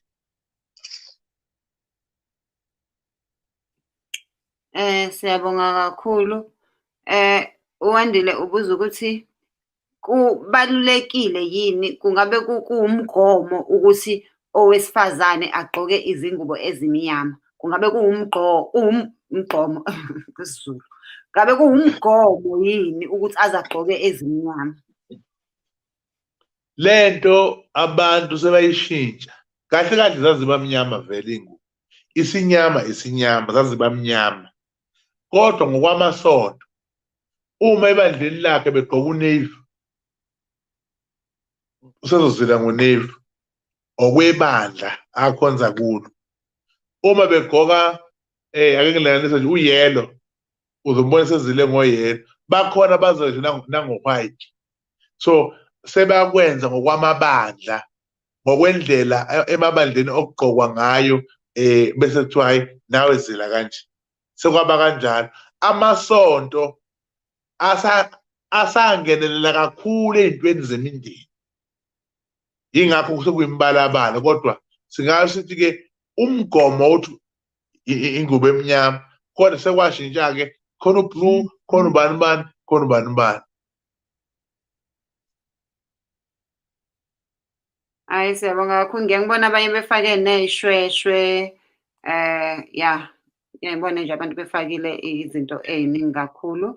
Bese athi uReal SP TV1 Ngicela ukubuza njengoba sesiphila kulesi sikhathi whereby people banamalungelo, uthole ukuthi bayashada kodwa bayizinhlanga ezehlukene. So bangamzilisa umakoti wami ongumlungu, if not why not? Umakoti womlungu uyaziliswa yini? Nanokuthi mina mengishadele nomlungu wami uma ngabe eshona ngiyazila yini? Ngiyabonga kuleyo ndawo. Yabona-ke leyo ilele emndenini yomibili. Awukwazi ukuthi uma wena uwumakoti oganele ebaleni elimhlophe bese kufunakala ukuthi ufike lapha wena ufuna ukwenza umthetho wakaZulu. Wenza umthetho walapha emzini wakho.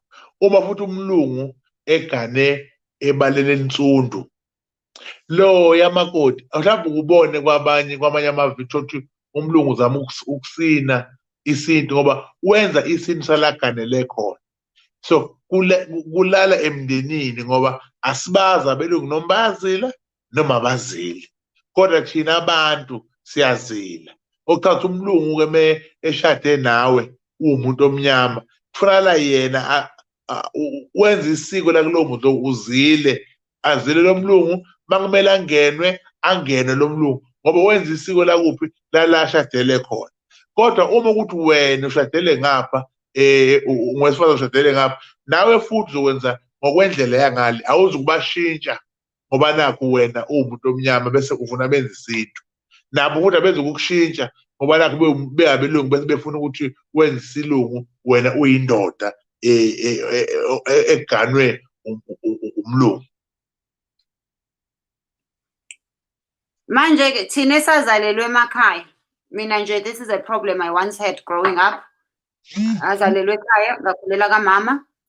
Makushone kababa ngiyabizwa ngiyazila. Makushone kamama ngiyabizwa ngiyazila.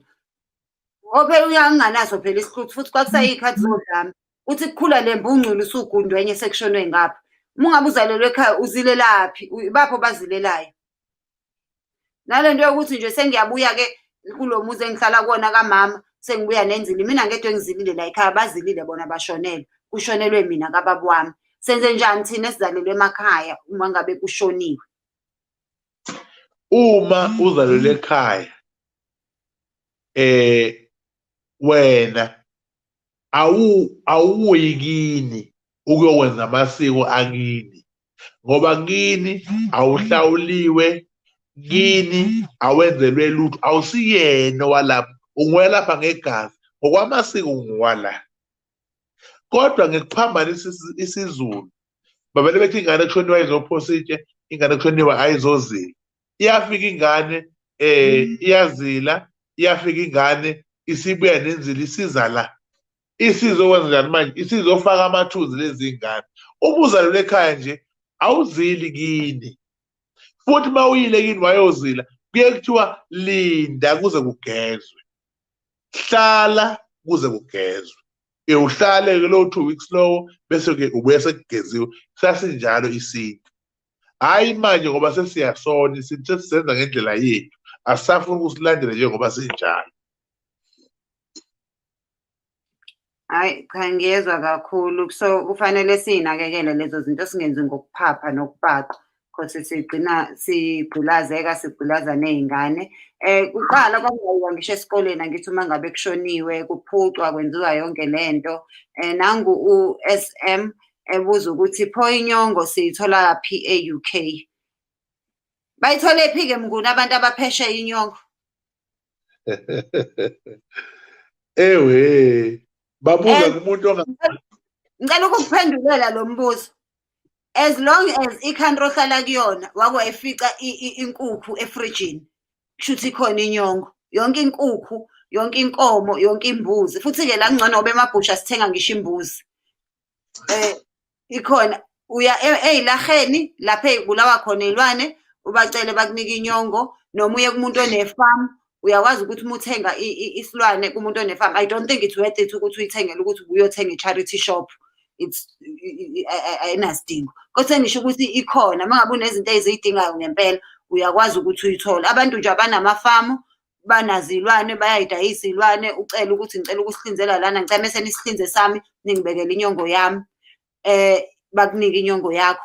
Number 2, eChina ngafica inyongo iyadayisa ey'tolo kulama khemesi abo nje izinto lezi zesintu zesi-China well ngithe zesintu zesi-China iyadayisa inyongo. So ikhona ukuthi ngoba wena usukuyitshela ukuthi into yesiZulu ngeke uyithole kwenye indawo. You can even go on Google ugooglishe ibhayili uzowathola ama-properties akhona even ey'bhedlela abanye bayayisebenzisa because idayisa even in powder form isiyamaphilisi because inezifo inyongo ey'laphayo ngokwesingisi. Kodwa-ke that's a topic for another day esiyobuye siyikhulume ngelinye ilanga. Kodwa nje ikhona, ungayitsheli ukuthi into engekho into ngoba uyazi isetshenziswa ekhaya ayisetshenziswa kwamanye amazwe ikhona.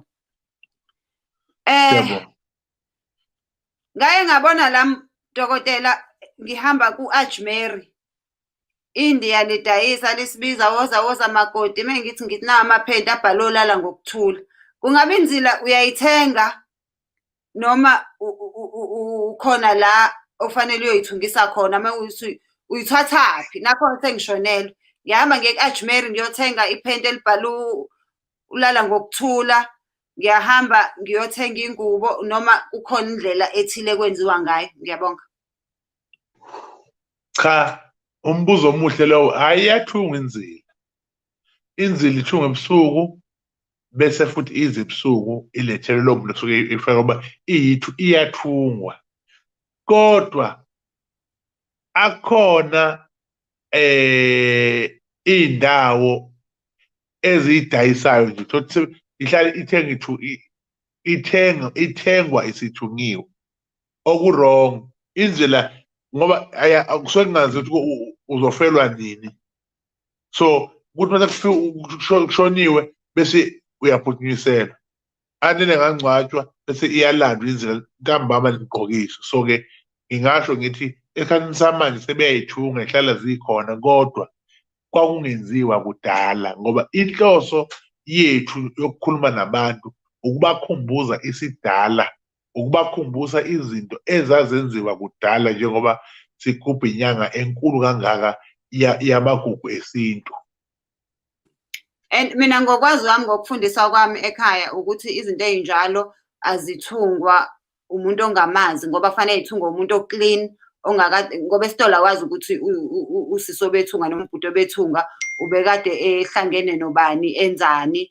So you must be careful. Ingakho kuthiwa kuthunga izalukwazi uyothungelwa isalukwazi ngoba isalukwazi suke singasayenzi inhlofihlofu. Manje izalukwazi zamanje-ke nje ishaya ama-doggy style. Ugogo aqeda ukwenza i-doggy style azokuthungela inzilo yakho. So that's why you have to be careful ukuthi uyisa kumuntu owaziyo ukuthi uhlanzekile. Kwakubalulekile lokho. Ngey'khathi zethu-ke thina sisakhula angazi uthi lapho. Ayibo. Awu ngisho njalo ngiyakulekelela ngithi ngiyakulekelela impela ngithi endulo kwakunjalo kwakuhlonishwa kakhulu hayi kancane. Thina nje ngey'khathi zethu nobhuti Shaka kwakwenziwa njalo. Angazi-ke ngey'khathi zenu thina nje nobhuti Shaka nje khumbula kahle mengibhekisisa ubhuti Shaka Zulu ukuthi kwakusuke hey awuthi ngiphume kuleyo ndaba. Nangu Sibalikhulu la ebabazi ethi hey akugezwa ngenyongo ethengiwe kumele sibe khona isilwane. Cha nami ngiyakuvumela lapho Sibalikhulu soza kodwa ukuthi uthini umnguni. Kodwa bese ngisho ukuthi iyadayiswa kwamanye amazwe okusho ukuthi inyongo singayibukeli phansi inawo ama-properties abawaziyo ukuthi ayalapha ayasiza. Iyadayisa ngempela kwamanye amazwe iyathengwa ey'tolo. Kodwa-ke ngicela usichazele la mnguni ukuthi njengoba kuthiwa akugezwa ngenyongo ethengiwe kumele sibe khona isilwane. Njengoba isidayisa nje emabhusha athile eThekwini kakhulukazi senze njani siyayithenga siyithenge?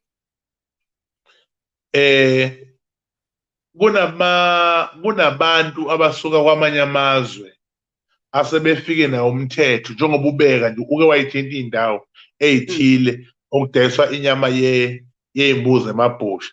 Kodwa thina la ngakithi imbuzi asiyazeli ukuthi iyadayiswa noma kanjani ngoba sazi ukuthi into yempepho. Kodwa sekushintshile manje laba bantu angeke ngibasho ngamagama bavele beyi-oda iy'mbuzi bethi ayibulawe zihlinzwe I-goat zi- card.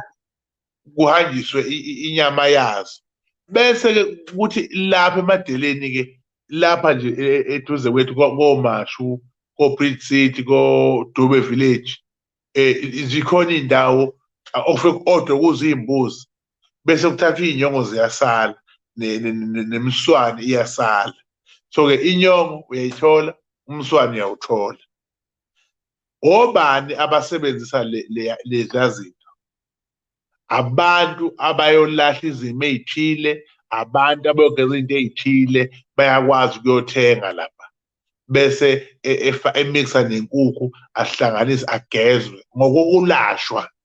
Kodwa ngokwesintu nangokwekhaya nangokwempepho awukwazi ukuthatha leya nyongo usuyoshisa ngayo impepho uthi ngoba imali asinayo sithenge nayo inyongo 40 rand nawo nomswane akuvuka kube imbuzi. Cha, iyafunakala imbuzi ephilayo ukuthi ime empepheni bese iyabulawa, emva kalokho bese kukhishwa imswane bese niyageza. Kodwa uma uthengela ukwelashwa isimo esithile, mhlawumbe unethunzi kunomuntu owawuthanda naye wedlula wangagezwa sufuna ukugeza suthenga lento-ke suyifaka nemithi yakho usuyageza-ke isiyalisusa ini ithunzi. Kodwa usuke kwenzela afake nekhubalo okuthiwa uvuka ufuna ukuthi lento manje besiyavuka ikumele ukuba imbuzi, kodwa hhayi ukuthi ushisa impepho nenyongo esiqhamuka ngaphandle ukuthi ushisa impepho. Cha, akubi njalo. Imbuzi ongayazi noma ishayiswe imoto noma idutshuliwe noma kwenze njani noma ibulawe ngumncindi. Nangu uThando la, uThando, please do subscribe to her channel. Ufundisa isiZulu. Ngiyazi ingane zena isasazi isiZulu. uZulu Lessons with Thando. If you are with a partner from a country engakhuluma isiZulu or from a tribe engasikhuluma isiZulu, akajoyine lapha kuThando akhulume. Uthi uThando go to the countryside in the UK, like Slough, for example, for people abaseLondon, you will get what you are looking for. Again, in the UK, you can even ask them to slaughter the animal you want for you, the way your custom states. Yes, I agree. And awuhlabi emafletini, awuhlabi in the city because izinto zincane. But if you live in the countryside, amanga lento yokuthi you need a certificate to slaughter. No, you need a certificate to slaughter to sell, but to slaughter to ukuthi uzidlele wena uyahlaba nje. UK bayahlaba belungu sihlale sihamba into zabo, but you have to live in the countryside. Obviously, it doesn't make sense. Nanjalo sekhaya ukuthi akuhlatshwe emafletini. So yeah, kuyahlatshwa ningadlala abantu. Singibuyisa umnguni la. Nango uDlamini. Hey Dlamini, bese ngikukhumbule kade ngakugcina. I hope you are all right. I hope yonke into ihamba kahle. UDlamini, kwakungazilwa kudala ngezidwethu. Kwakuzilwa ngenhliziyo ngoba sasihlonipha yonke into. Uke wayithinta udokotela lento earlier on. Ngicela akhumbuze ukuze akhumbuze nozoyibona manje ivideo sizophela. Njoba esho nje uDlamini ukuthi kwakungazilwa kudala ngezidwedwe, kwakuzilwa ngenhliziyo. Ngike ngayiquestiona nami le yeyidwedwe. Ngicela usi-addressele lapho nje sesivala dokotela. Ngizophinda futhi ngichaze ukuthi ukuzila lokhu kwakungaqondene nawe kuphela osuke wehlelwe isigameko esithile sokuhanjelwa umuntu obesondelene nawe noma benishade naye, kodwa kwakukusiza abantu abathile abaseceleni ukuthi bengatheleleki ngethunzi elimnyama, ngoba uma uzuzela ngenhliziyo nangenhlonipho kuzoqhamuka umuntu ongazi ukuthi ushonelwe, akujabulele, afuna ukukuhaga, afuna ukukhulisa noma kanjani ngoba akazi. Omunye umuntu uyathula kanje kanti khona eyicabangayo, ngalekhathi ufika umxoxisa wena aze aphume lapho. Omunye athule kanti kukhona into emlimaza umoya, khathi ufika umxoxisa wena umfaka amahlaya, umxoxisa uyamkhipha kuleya ndlela, agcine esexoxa sejabule.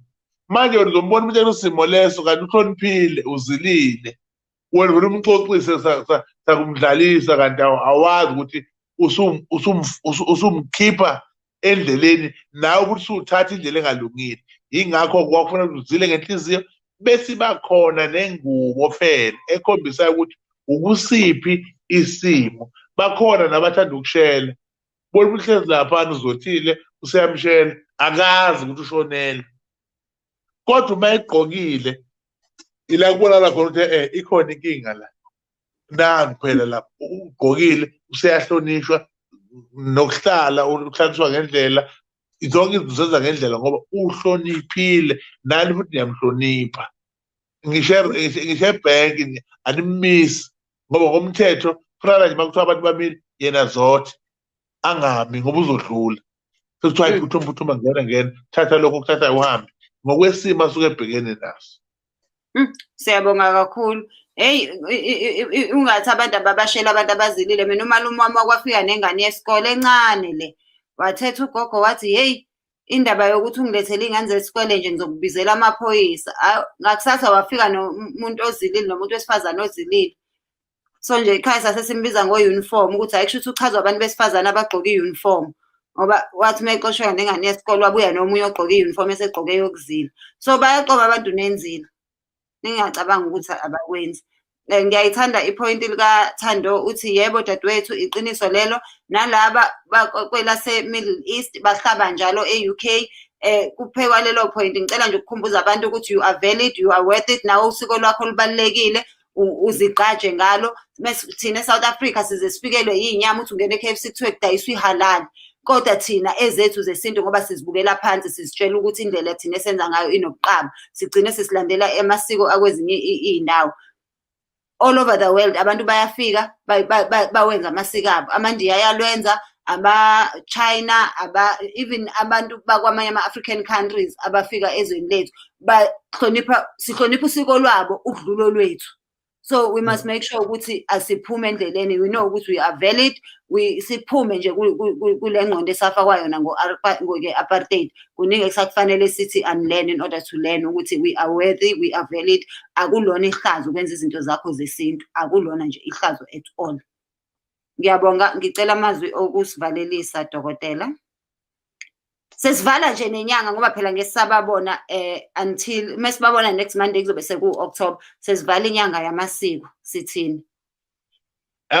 Siyathokoza kakhulu ukuthi usisithenjiwe athi njengoba kuyinyanga yamagugu ake siphume emakhambini, ake sikhulume nje ngezinto ezazenziwa kudala. Siyathokoza kakhulu ukuba nabalaleli nabafowethu abasibukayo, abasilandelayo. Ngithi uNkulunkulu abe nabo ey'ntweni zonke esezishoyo. Siyacela ukuthi baqaphelisise kakhulu ngoba baningi abantu abasomathuba endimeni yokufuna ukuchaza izinto nasendimeni-ke yokwelapha, okugcina ngampela abantu sebedukuza oswini bengazi ukuthi kumele beshonephi, kumele benzeni. Kodwa ngale Sisithenjiwe TV uzosizwa futhi uzokhalinywa ukuthi ungangeni ey'mpisini, futhi ungangeni la oyothi uma usuphakathi ungazophuma kanjani.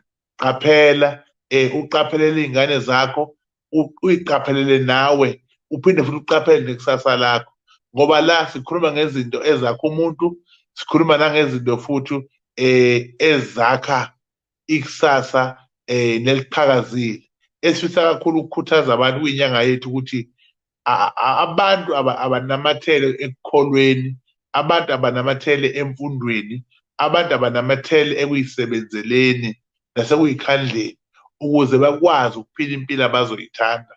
Yilokho abantu engibaqinisa ngakho, nokuthi-ke ningapheli amandla. Abakangeni ukusubscribe la kuThenjiwe TV abangene namanje siphuma Okhosini FM besikhuluma khona ukuthi abantu abasubscribe kuThenjiwe TV bathole izinto lapha kuMnguni. Siyangena njalo ngoLwesihlanu, nakhona futhi zikhona izinto esesikhuluma ngazo, kodwa ngale sokuqedela okusale ngapha nokuchaza nangemithi lana sikhuluma ngayo yonke inhlobo yesimo esiphila kuso siyabantu, nezinto ezenzeka kithi siyabantu. ngiyacela ukusho ukuthi ngomhla ka-1 ngoLesine ngizobe ngiseGoli eSoweto esekhaya, ngizobe ngisebenzela nje eGoli eSoweto mhla ka-1 kuya kumhla ka-5.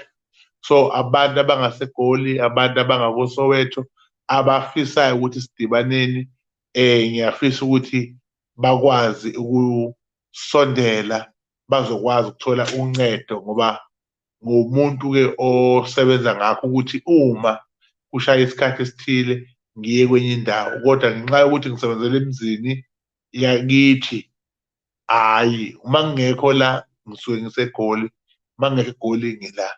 So-ke ngiyacela ukuthi-ke abantu abazinikele sikwazi ukubonana umlomo nomlomo. Already baningi abantu sebebhukhile abashoyo ukuthi baye, sobe sinabo bezosizwa. Cha, nimukelekile nje nonke, nginiphe iy'nsuku ezine, emva kwalokho ngizobe sengisekhaya futhi njalo njalo. Ngiyabonga kakhulu kumphathi wohlelo uSithenjiwe ngokuy'khandla kwakhe nangokuthanda. Imfihlo enkulu ukuthi uma sizoba nani kwi-show siqala kusele mhlawumbe 3 days senza amalungiselelo ukuthi konje kubantu bethu abasithandayo sizobe sithini kubo, yini nani siyenzayo njalo njalo, ngoba senzela ukuthi size kini siphila futhi-ke sivuthiwe. Siyabonga kakhulu kuyena, sibonge futhi nani-ke enisaphothile ngusubscriber, siyathokoza kakhulu. Inkosi-ke inigcine. USithenjiwe sengizomgcoma nje ngimenze upastor ngoba hayi usifundele kahle iBhayibheli. Angiyafunda iBhayibheli. Amen bazalwane. Bazalwane, uthi uThando, thank you Thando for reminding us. Singakhohlwa bokufakela udokotela i-airtime 9 nenyanga iphela kunini esenzela umsebenzi omuhle kangaka mahhala. Ngicela nje bandla na inamba ya dokotela iyona lena ehamba la kwi-screen 0734970584. U-MTN kambe dokotela ngithi? Yeah. Ngicela bandla nje o2 cent bethu sifake silekelele, because ulwazi silitholayo ayi luhle kakhulu, lumnandi kakhulu. Just to say our thank you, just to say thank you. Siyabonga dokotela ngothando nemfundiso sipha yona, njoba esho nje uThando ukuthi lezi zingxoxo azisizi thina sodwa kodwa nabafowethu nodadewethu baseMelika, ama-African American ayoluthanda lolu lwazi. Siyabonga dokotela, and bahlale bethetha Nkosi yami ukuthi fanele ngenze nangesingisi. Kusho mina sekufanele mesikade senza ngiphinde ngibachazele futhi ukuthi ubethini udokotela, ngoba kuthiwa thina sikhuluma isiZulu abantu abasizwa. Hey, kwaze kwanzima. Khona obuza ukuthi umaphi neTheku, udokotela usemawubodi angithi? Kodwa-ke nayi inamba uzokuchazela kahle ukuthi ukwephi. Thank you so much guys, we love you.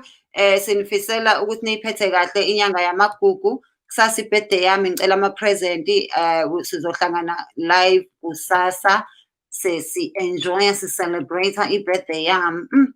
Ngizonipha nonke ikhekhe, kodwa-ke ngizonipha through i-computer because ayikho into engingayenza. Ukuba bengikwazi bengizothi wozani bafana nizodla ikhekhe i-birthday yami, but-ke ayikho into engizoyenza.